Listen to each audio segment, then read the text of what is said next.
কথায় আছে, বিপদ যখন আসে চারিদিক থেকেই আসে। এর প্রমাণ যেন হাতে নাতে পেলেন পাকিস্তানের তারকা পেসার হারিস রৌফ।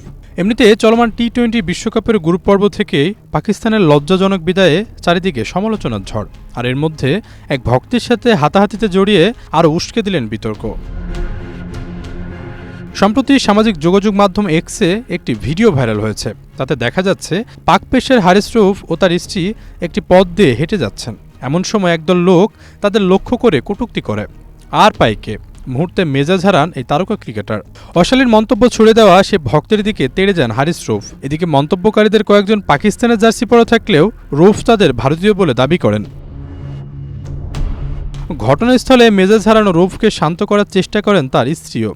ভিডিওতে দেখা যায় রৌফ যখন ভক্তের দিকে তেড়ে যাচ্ছিলেন, তার স্ত্রী পেছন থেকে তাকে থামানোর চেষ্টা করছেন।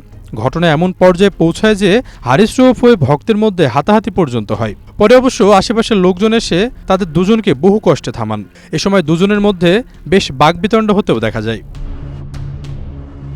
চলমান টি-20 বিশ্বকাপে যুক্তরাষ্ট্র ভারতের কাছে হেরে গ্রুপ পর্ব থেকে বিদায় নেয় গতবারের রানার্স আপ পাকিস্তান। অথচ তাদের এবারের আসরের অন্যতম ফেভারিট ভাবা হচ্ছিল। অবশ্য পাকিস্তানের হতাশাময় টুর্নামেন্টেও রৌফ বেশ উজ্জ্বল ছিলেন।